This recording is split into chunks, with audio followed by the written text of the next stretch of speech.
देखु देखु पार्टी रे पानी आसी नमस्कार जय जगन्नाथ कुक विथ रश्मि रे आपण मानक बहुत बहुत स्वागत।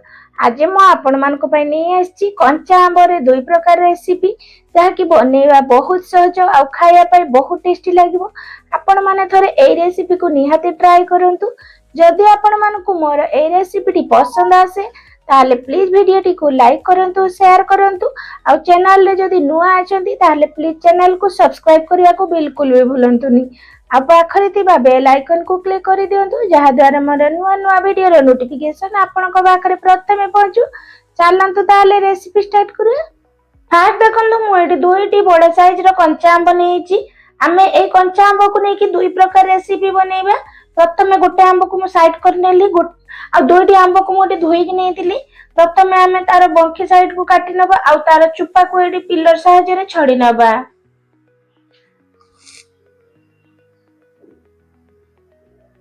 ये देखंतु मु तार सब चुप्पा को एटी बाहर कर नेइची। एबे आमे यार चुप्पा को बाहर करके साइड करि नबा। आंब को आमे एटी काटी नबा। तेनु मु एटी छुरी रे रफली को चॉप करि नउची। जदि टांकुआ हेई नाही ताकू पूरा मझिरु भी खंड खंड करि नै परिबे फाळ करि नै। मु एटी एई आंब रे टिके हल्का टांकुआ हेची तेनु मु ताकू साइड साइड करि काटी नउची आ तार टांकुआ पार्ट को मु बाहर करि फिंगी देबी। एटी कहि रखुची आंब आपण माने आपन को मन पसंद अनुसार कम बेसी करि परिबे। जदि अधिक क्वांटिटी रे करिया पय चाहउछन ताले अधिक आंब नै परिबे। एटी देखंतु मु टांकुआ को एटी बाहर कर नेली। एबे हमें एई आंब को छोटो छोटो पीस करके काटी नबा जहा कि हमें आकु आगु को छेचिबा। तेनु छेचिबा पय सुविधा हबो बोली आकु मु एम्ति रफली छोटो छोटो करी काटी नउची। एबे आकु हमें गोटे प्लेट को उठै नबा।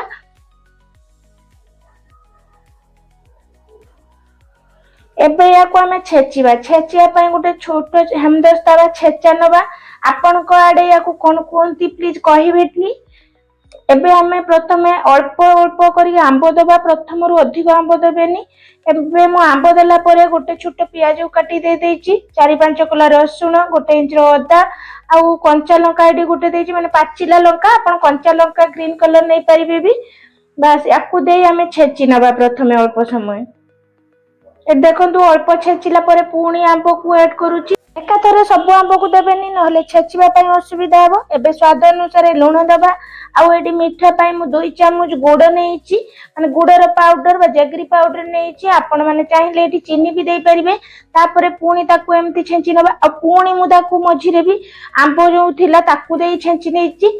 एबे हमें लास्ट रे देई दबा एथिरे हाफ चम्मच पाखापाखि भजा जीरा लंका गुंड ताकू टिके मिक्स करि देबा भलो से। आ ए छेचाटी बेसी बड़ बड़ खंड रखिबेनी। पूरा टिके प्लेन तो नुहे एई भलिया नेबे। याकू आपण माने चाहिले ग्राइंडिंग जार रे देकी खदड़िया बाटी परिबे किंतु छेचार टेस्ट टिके अधिक बढ़ रही थाए। एबे याकू मु ट्रांसफर करि नेली गुटे बाउल को। रेडी हे गला हमर गुटे प्रकार चटनी। आंबर आ गुटे रेसिपी बनिया पय मु आ गुटे जो आंब रखिथिली ताकू भी सेमती तार चुप्पा को एडी छडी नेबा। प्रथमे देखंतु ए देखन तार चुप्पा को बाहर कर देली। एबे हमें याको ग्रेट करबा। तेनु गुटे ग्रेटर नेची। ग्रेटर रे गुटे बड़ साइड रो होल थाए गुटे छोटो होल थाए। हमें ए बड़ होल वाला रे ही ताको ग्रेट करबा। छोटो होल वाला रे जदी हमें ग्रेट करबा ना याको कुक हला परे पूरा माने मिक्स हे जिवो माने पूरा घांटी जिवो। तेनु टिके पाटी की टिके खंड खंड लागिया पय मु एमिति बड़ होल रे ही ग्रेट करूची। एई बळे पूरा आंबडा को मु एडी ग्रेट करि नेली। एबे देखंतु चलंतु मु एठी जो गोटे प्लेट को रख नै जी। गैस रे एठी मु कढ़ाई बसी देइची। सेथिरे दे देबा 1 चम्मच सोरिष तेल। आपण माने रिफाइन तेल रे भी बनै परिबे। एबे तेल गरम हला परे हाफ चम्मच पंच फुटण को फुटै नबा। 2टी सुखिला लंका को छिड़ी दे देबा। आ एठी 1 इंच अदा को मु एठी छेची के देइची। ता सहित अल्प टिके भृसंगा पत्र दे याकू केवल 20-30 सेकंड पय भाजी नबा। एबे एथिरे हमें कुरीकी रखिथिबा आंब को एडी दे देबा। बस ताकू दे याकू मिक्स करिबा। आंबर ए रेसिपी बनिया पय मैक्सिमम 5 रु 6 मिनिट टाइम लागो। बिल्कुल भी अधिक टाइम लागिबोनी। एबे हमें एथिरे स्वाद अनुसार लूण दे देबा। तेनु मु एठी हाफ चम्मच पाखापाखि लूण देइची। ता सहित हाफ चम्मच हळदी गुंड देबा आ हाफ चम्मच एठी आमचूर पाउडर दे याकू गुड़ेई नबा। आमचूर पाउडर निहाती देबे बहुत बढ़िया टेस्ट आसी थाए। एठी देखंतु धीरे धीरे आंबर क्वांटिटी केते कम हे आसिलानी। बहुत जल्दी सिझी जाई थाए। बहुत एमती बहुत सॉफ्ट हे जाई थाए जल्दी। याकू गुड़े नवा कुक हवा छाड़ीदबा 2 ରୁ 3 मिनिट पर्यंत मझिरे मझिरे भी चेक करुथुबे 2-3 मिनिट पर ये देखंतु पूरा सॉफ्ट हे आसलानी आंब भल भाव रे सिझी हे आसलानी एबे एथिरे मीठा पाए मु एडी 4 चामच गुड़ पाउडर बा जगरी पाउडर देछि आपण चाइने चीनी भी देई परिबे ता सहित एठी हाफ चामच काश्मीरी लंका गुंड बोर्ड कलर आसिया पाए मु ऐड करछि एटा पूरा ऑप्शनल अछि आपण चाइले याको स्किप करि परिबे तापरे हमें याको गुळेई नबा देखंतु धीरे धीरे यार कलरटा केते बढ़िया हे आसलानी याको हमें मीडियम फ्लेम रे कुक करबा एठी आउ 2-3 मिनिट पर्यंत मझिरे मझिरे एमती 1 मिनिट अंतर याको एमती एपट सेपट करी गुळेई नउथुवा नहले तळे लागि हे जिवो एठी देखंतु धीरे धीरे आहुरी केते कमी हे आसलानी एठी देखंतु लास्ट रे हमर ए आंबर ए चटनी केते बढ़िया देखा जाउची पूरा जेली फॉर्म रे आसीलानी एबे हे गलानी गैस रो फ्लेम को एठी बंद कर दबा